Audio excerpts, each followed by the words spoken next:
Bonjour à tous et à toutes les athlètes et bienvenue sur Next Physique. Next Physique, c'est l'émission, le podcast où on discute de sport de force, de santé, de bien-être, tout ce qui tourne autour de ces thématiques. C'est Julien, votre hôte. Julien, du coup, c'est moi, c'est Julien BBR. Je suis coach et pratiquant au quotidien de musculation, plus précisément un petit peu plus de culturisme, on va dire, même si toutes les autres thématiques m'intéressent. Et bien sûr, quand on comprend le domaine et qu'on comprend ces sciences-là, ça tourne toujours autour de ça. Si ça vous dit, on est parti pour l'épisode du jour. Ok, aujourd'hui dans l'épisode du jour, c'est un What's New. Je n'ai pas fait de podcast depuis un moment en vérité. Vous en avez eu un il y a à peu près une semaine et demie, 2 semaines avec Maxime, c'était la partie 2. Mais moi, j'ai pas enregistré depuis cet épisode-là, et c'est-à-dire que c'était autour du 20 décembre. Donc ça fait presque un mois que j'ai pas enregistré de podcast. Je dois vous avouer que ça m'a vraiment manqué, et je vais vous expliquer un petit peu ce qui s'est passé entre temps. On va discuter de plusieurs sujets qui peuvent aussi vous intéresser. Je vais vous donner des conseils autour de ça. On a notamment à discuter aujourd'hui de comment j'ai fait pour gérer ces fêtes de fin d'année qui au final se sont retrouvées chaotiques, et on avait déjà abordé le sujet avec Maxime. Épisode numéro 2, comment j'ai fait et ce qui s'est passé pendant une semaine. Je suis tombé malade, j'ai eu la gastro, et je dois vous avouer que ça s'est pas très bien passé niveau résultat. Et je vais vous donner du coup des conseils pour éviter cette situation-là. Épisode numéro 3, pourquoi aujourd'hui je ne suis plus en sèche, d'accord ? Parce qu'on était parti là-dessus, j'étais parti pour faire ma grosse sèche. C'est pas quelque chose que j'ai abandonné, rassurez-vous, je vais vous expliquer pourquoi et du coup ce qui se passe en ce moment et les plans. Du coup pour la suite, le retour en sèche. Et je vais vous expliquer un petit peu aussi mon départ en Autriche, départ surprise. Je m'en vais presque 2 semaines, je m'en vais 10 jours exactement en Autriche, et je vais vous expliquer un petit peu ça. Comment je vais faire pour gérer mon quotidien et le lien avec la période actuelle. On est parti, on va reprendre d'abord dans l'ordre chronologique, c'est-à-dire les vacances de Noël. Comme j'ai expliqué sur les podcasts précédents avec Maxime, je suis parti dans les familles, et j'ai fait beaucoup de voyages, j'ai vu différentes familles, je devais à la fois gérer les nouveautés, les sorties en coaching qu'on a fait, c'est-à-dire qu'on a changé nos coachings avec MFT, maintenant devenu les coachings plaisir et diète.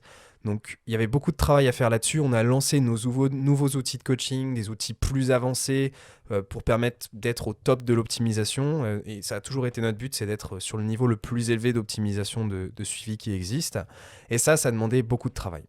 Parce qu'il fallait tout revoir, il fallait revoir nos systèmes, revoir nos offres, appeler nos clients, les tenir au courant. Et tout ça, du coup, ça a demandé un petit peu de sacrifice. On a énormément travaillé. À côté de ça, il y avait les fêtes à gérer. Et moi, du coup, les entraînements, j'avais vraiment du mal à les tenir.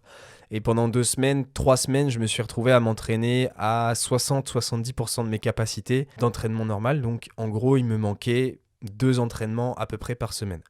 Sauf qu'à mon niveau, 2 entraînements par semaine, c'est un petit peu destructeur. Vous savez quoi, j'ai vu un mème hier sur Insta qui m'a tué. C'est que en fait, on se retrouve à ne pas s'entraîner beaucoup pour avoir un physique, mais après un certain cap, après avoir tellement avancé, on se retrouve à devoir maintenir des entraînements pour ne pas perdre ce qu'on a gagné. C'est assez ironique quand même, c'est qu'on court après des gains, et après au final, on court pour ne pas perdre ces gains. C'est une course qui ne s'arrête jamais, parce qu'en fait, il y a une chose qui se passe entre ces 2 étapes, c'est qu'on en veut toujours plus. Et c'est pour ça qu'on est là, non ? Next Physique, non ? C'est parce qu'on en veut toujours plus. On veut toujours être meilleur que ce qu'on était avant. Et je pense que c'est l'essence de ce podcast. Pour moi-même, ça me correspond, mais je suis sûr que ça vous correspond aussi, et c'est pour ça que vous m'écoutez. Et donc, à ce moment-là, le être meilleur n'existait pas, et je me suis vu régresser et maintenir difficilement mes charges au bout de la 2e semaine. À côté, c'était vraiment le yo-yo sur les repas, et je pense que certains connaissent cette situation où je devais réguler. À côté, je devais gérer mes repas. J'avais même pas la possibilité de rester en sèche parce que je m'entraînais pas de manière optimale, pas suffisamment. Et je me suis mis en maintien dès les fêtes de Noël, parce que ça, sinon je courais à la catastrophe et à la fonte musculaire. Et ironie du sort, j'ai tellement pas géré mon sommeil avec cette période de travail excessive et de voyage, parce qu'à chaque fois il fallait que je roule, que j'aille dans les différentes familles, etc. J'étais tellement crevé que je suis fini par tomber malade, évidemment. Sauf que j'ai pas chopé la maladie la plus cool. Je pense que parmi les maladies bénignes les plus terribles dans ces activités sportives, dans cette activité qu'on a, en vrai, la gastro, c'est la pire. Pourquoi ? Parce que la gastro, vous allez perdre énormément de minéraux, mais ce que vous allez perdre surtout, c'est beaucoup de muscles. Et ça, c'est terrible. Et surtout, ça va dépendre de la durée de votre gastro et de votre niveau. Parce que si vous êtes juste débutant, vous avez perdu des muscles que vous avez obtenus facilement, bon, c'est pas si grave que ça, on s'en fout un peu. Par contre, quand on est un pratiquant plus avancé intermédiaire, les gains qu'on a faits sont difficiles à obtenir déjà. Et derrière, les repères demandent quand même beaucoup plus de travail qu'un débutant. C'est-à-dire que post-gastro, un débutant, une semaine de récupération, ça va être suffisant. Post-gastro, quelqu'un qui va être intermédiaire, voire avancé, putain, il faut 3-4 semaines avant de retrouver son niveau d'avant. Et de travail vraiment à buter. Et donc, du coup, cumulé de Noël, plus la gastro que j'ai attrapée post-Noël, et franchement, je peux vous dire, j'ai eu de la chance, parce que j'ai passé Noël dans une première famille, tout le monde avait la gastro. C'était génial. Et après, derrière, j'ai vu des gens qui avaient le Covid, j'ai vu des gens qui avaient la gastro encore. Et bon, au final, j'ai fini par en choper un, quoi. Mais bon, au final, je sais que parmi toutes les personnes que je coach, genre, les 3 quarts des gens étaient malades. Est-ce que vous étiez malade à Noël? Il vous est arrivé quelque chose? En tout cas, moi, j'ai vu ça de partout. Gastro ou autre, Covid, j'ai vu que des gens malades. Et du coup, bah voilà, en fait, je me suis retrouvé à devoir corriger cette situation. Et c'est pour ça que j'en suis là aujourd'hui. J'ai tout simplement pas, je suis pas retourné en sèche. Évidemment, on m'a demandé aujourd'hui dans la FAQ que j'ai mis sur Insta, est-ce que un débutant, il aurait pu retourner en sèche? Oui, oui, il est débutant, c'est pas si grave que ça, il va reprendre facilement du muscle, lui. Mais disons que les pertes que j'ai accumulées entre Noël et là, ça m'a amené à moins 5 kilos à la première pesée après la gastro. Moins 5 kilos, j'ai peut-être un petit peu séché, j'ai peut-être gratté 0,5% de masse graisseuse, et encore, le reste, c'était que du muscle. Je suis retourné à l'entraînement, j'étais une serviette, j'étais nul. J'étais super nul, incapable de maintenir les mouvements, vraiment ça a été difficile. Là, ça fait une semaine que je suis revenu et que je travaille sévèrement à la salle, que ça envoie du lourd, et je regagne énormément. Mais pendant une semaine, parce que là, en gros, je suis à peu près à 10 jours de retour, je me suis pris que des cartons dans la figure, quoi. Vraiment, c'était pas facile. Après, à côté, du coup, pas de sèche pour l'instant. Je me laisse en léger surplus calorique, en fait. Pour vous expliquer, je suis au moins à mon maintien. Si jamais j'ai faim ou que je sens que je suis capable de manger un petit peu plus, je me laisse manger, en fait. Dans cette situation-là, ça fait une semaine que mon poids, il ne bougeait pas, malgré le fait que j'augmente mes cales comme ça. J'avais pas faim non plus. Parce que, en fait, avec les fêtes de fin d'année, ce qui s'est passé, c'est que j'ai installé une irrégularité de repas. Je mangeais plus à la même heure constamment. Et ce qui se passe, c'est que lorsque vous mangez jamais vraiment à la même heure, votre gestion de la satiété, vos sensations de faim, elles sont mal gérées. Vous n'avez pas votre heure typique, vous allez vous dire, ou votre corps, en l'occurrence, cycle circadien, va se dire, c'est l'heure de manger, il est temps de passer à table. Voilà, ça se passe comme ça quand on a une régularité de repas. Et moi, je n'avais plus cette régularité-là. Donc déjà, j'avais plus faim au quotidien. Et je me suis retrouvé à me dire, bon, mec, il faut repasser à 3000 et quelques calories, à 4000 selon ton NEAT. Disons que c'était pas facile. Mais je me suis un petit peu forcé. Et on a toujours la possibilité de corriger cette situation grâce aux calories liquides. Dieu merci les chocolats chauds. et du coup, ça a enchaîné et j'ai rattrapé ce qu'il me fallait. Donc actuellement, sur les 5 kilos post-gastro, j'ai pu remonter. Et actuellement, il me manque à peu près 2 kilos là. Un petit peu moins. 1 kg 7, 2 kilos. Que j'ai eu de pertes sur cette période-là. Il y a du gras qui a été perdu quand même, mais ça c'est non négligeable, mais une gastro c'est vraiment vraiment pas rentable. Genre la perte de graisse par rapport à la perte de muscles et minéraux, c'est max 10%, 15%, 20%, pas plus quoi. Tout le reste c'est du muscle que vous perdez. Et en tant que pratiquant de musculation, honnêtement, ça fait littéralement voilà. Pour le dire. Et du coup, voilà, let's work. Il n'y a pas de mystère. De toute façon, déjà de base, en 2021, j'avais commencé les podcasts, je vous l'ai dit, cette année, je suis très chaud pour atteindre cet objectif-là. J'étais grave motivé. Et en fait, ça m'a nourri une haine qui s'est cumulée avec cette motivation. Là, j'ai la haine, j'ai vraiment j'ai la dalle, j'ai la fin de l'objectif, plus la motivation de faire mon meilleur physique ever. Et du coup, là, c'est bon, c'est parti. Là, je suis à balle. Là, je suis à fond. Je récupère le physique que j'avais musculairement, ma masse musculaire, je la récupère, je repars en sèche direct et c'est parti, j'enchaîne. Donc voilà, morale de l'histoire. Premièrement, ne pas gérer son sommeil, ne pas récupérer suffisamment, vous allez toujours le payer, tôt ou tard, et plus ou moins cher. Gestion numéro 2, gastro, comment la gérer? Bon, La gastro, ce que je peux vous recommander, ce qui est de base à recommander, c'est au niveau de l'alimentation, de manger les aliments les plus facilement digestibles. Et en l'occurrence, il n'y en a pas des masses. Ça va être le riz. Le riz, bien lavé le riz d'ailleurs, n'est-ce pas les Français? Donc lavez votre riz suffisamment, qu'il soit bien nettoyé, et après c'est ce qui va passer le plus facilement, mais en fait le truc c'est que ça suffira pas en protéines. Le riz ça fait pas des protéines complètes. Donc effectivement à côté il va falloir accompagner de choses facilement digestibles. Et je suis désolé pour les véganes, mais c'est pas trop vos amis. C'est-à-dire du poisson blanc, du poulet, de la dinde. Ça, c'est très facilement digestible. C'est des matrices plus simples que vous allez pouvoir gérer. Tout ce qui va être soja, légumineuses, etc., ça va être chaud. Donc effectivement, si vous avez une gastro et que vous voulez rester vegan à ce moment-là, ouais, ça va être tendu la perte musculaire. Je vous le souhaite vraiment pas. Faites très attention. Morale supplémentaire, lavez-vous les mains un max de fois. Il n'y a jamais trop de raison de se laver les mains et de se passer du gel. Parce que honnêtement, ça aurait pu peut-être ça aurait pu me permettre de ne pas choper ça. Mais ça pourra aussi vous aider au quotidien pour d'autres maladies. Et donc, ça aussi, c'est de ma faute. Je me suis peut-être pas lavé assez les mains à ces moments-là. Même si c'est quelque chose sur lequel je fais quand même assez attention. Mais pas assez apparemment. Et donc, niveau alimentation, voilà. Donc, on va rester sur une matrice très simple. Sur des matrices très simples, donc du riz, du poulet, des poissons blancs, de la dinde. Alors le poulet, hein, c'est pas des cuisses de poulet, c'est pas des ailes de poulet, on va jouer sur du moins sexy, ça va être de l'escalope, ça va être du filet. Même si on peut faire des trucs très bons, mais là, il faudra pas abuser sur les épices, il faudra pas vraiment saler, enfin pas vraiment épicé, il faudra bien saler par contre, effectivement, parce que vous perdez beaucoup de minéraux pendant une gastro, et donc je vous recommande vivement de vous supplémenter et de vraiment saler le riz, saler ce poisson ou cette dinde, parce que vous allez en perdre beaucoup en fait sur les pertes de départ de la gastro.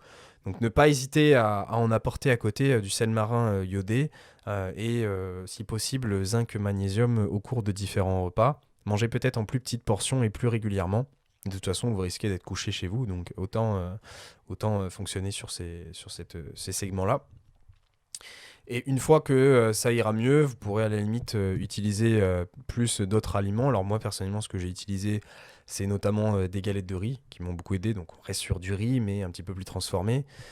Du miel dessus, de l'érable. Donc tous des aliments comme le sucre en fait, des sucres qui sont plus simples à digérer. On va éviter ce qui est fructose, tous les fruits, les légumes, des choses qui vont amener plus de travail en digestion et donc forcément plus de complications à la digestion, donc moins simple à digérer et pas simple en termes de gastro. Donc voilà, en gros il faut rester sur des choses très simples, peu transformées évidemment. La galette de riz c'est un petit peu l'étape de transition et après de passer sur des premiers tests pour voir comment ça se passe. Le coca, ça peut aider, dégazéifié, important, et sans caféine. Maintenant, heureusement, il y a des coca sans caféine dans les magasins. Et si vous n'avez pas vu ma vidéo sur la caféine, c'est le moment de la regarder sur la chaîne de Plaisir Red Dead, bordel.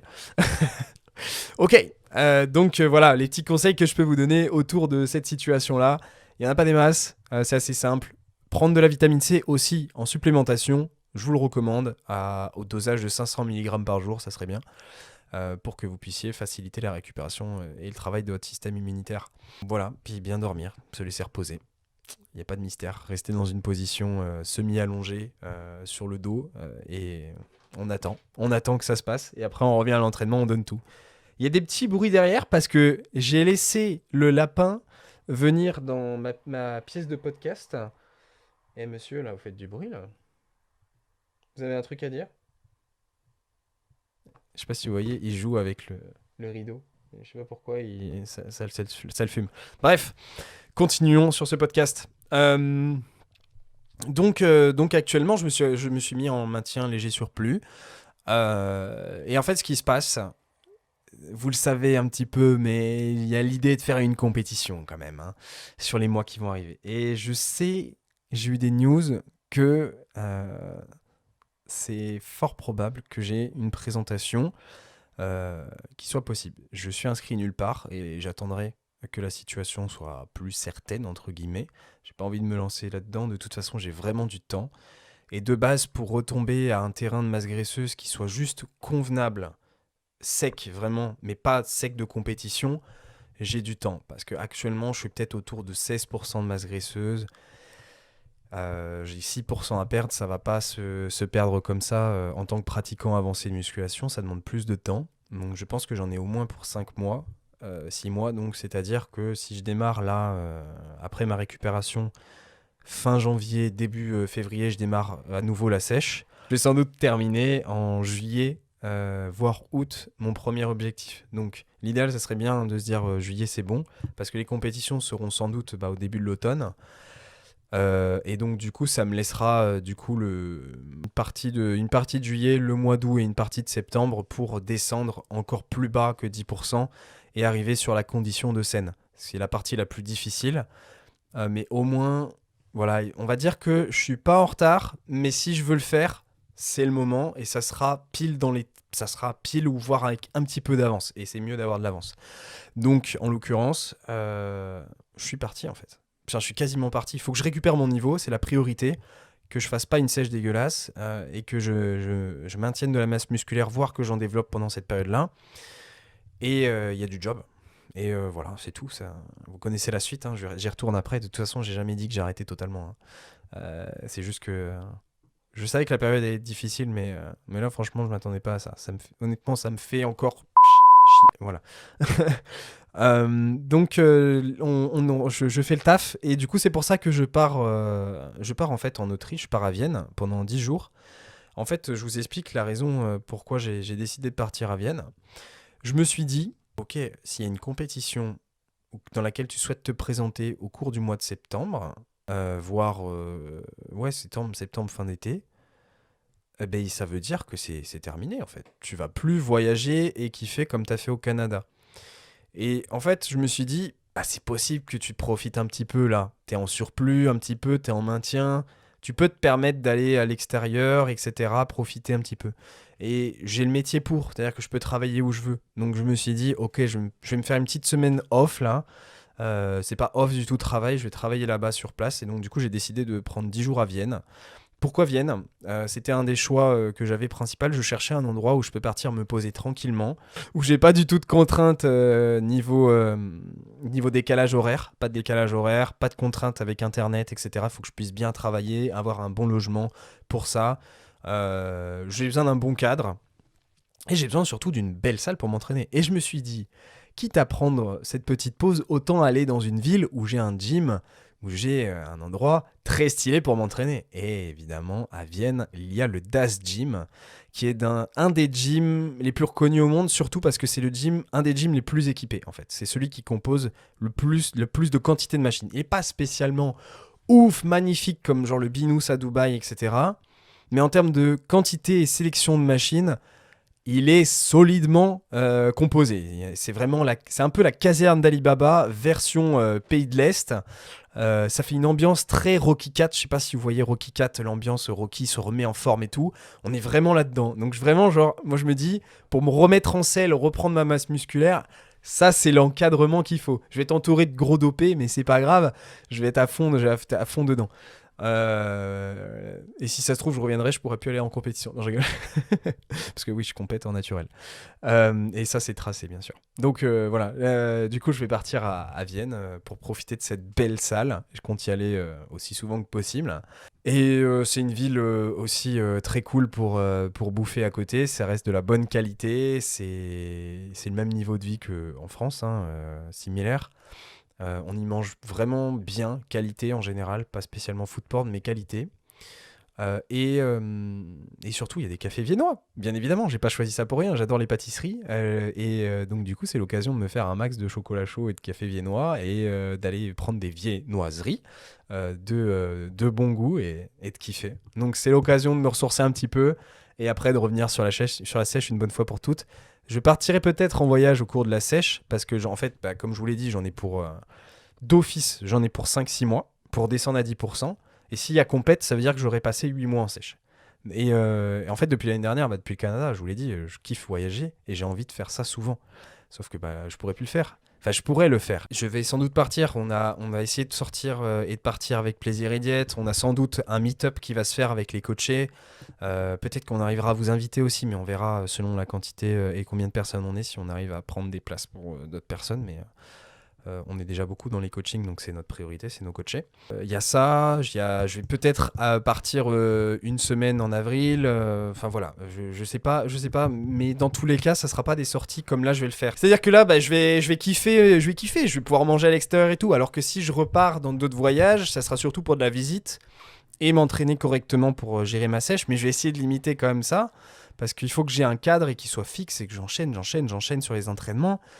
Et que ça me fatigue pas trop, parce que une prépa, c'est fatigant. Surtout passer un certain cap. Là, les premiers mois, ça va aller, tranquille. Je vais pas avoir besoin d'implémenter des techniques farfelues. Je vais juste descendre mon total calorique. Mais passer un certain temps, au bout de 5-6 mois, ça commence à être chaud.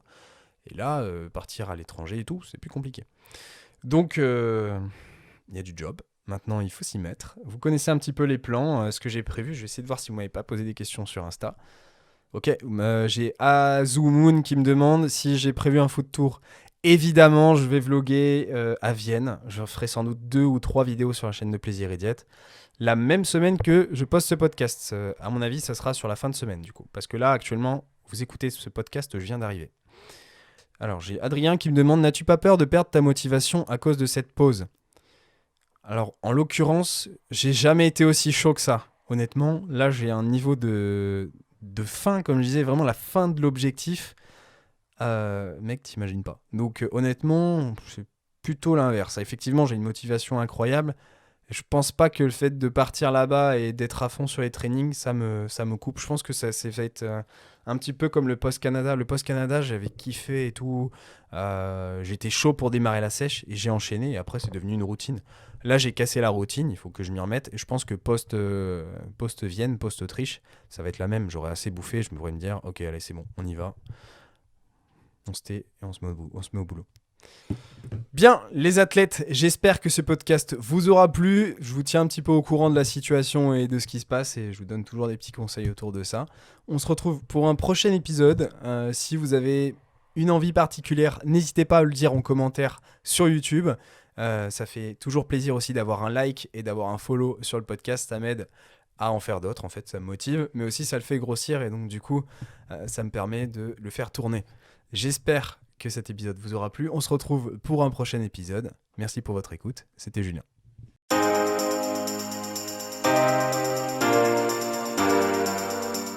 Salut à tous et à toutes et bienvenue sur Next Physique. Je suis Julien, le créateur de ce podcast Next Physique, mais aussi de Plaisir et Diète et coach du coup dans cette team. La team qu'on a aujourd'hui en coaching de Plaisir et Diète, c'est bien développé. À la base, c'était MFT et ça existe depuis plus de 3-4 ans, maintenant 4 ans. Et on a aidé des centaines de personnes à se transformer physiquement, mentalement, mais aussi juste devenir la meilleure version d'eux-mêmes. À l'origine, MFT, Plaisir et Diète, on souhaitait unir les meilleurs conseils et spécialistes pour obtenir un quotidien optimisé et devenir un vrai athlète à sa façon. Et c'est pour ça qu'on nous appelle les athlètes en fait. Chez Plaisir et Diète, dans notre façon de voir les choses, on a toujours voulu le maximum de l'optimisation, le meilleur de la personnalisation, avec un maximum de disponibilité. Et tout ça, sans pour autant que les personnes avec lesquelles on travaille soient frustrées dans leur sport, dans leur diète ou au quotidien.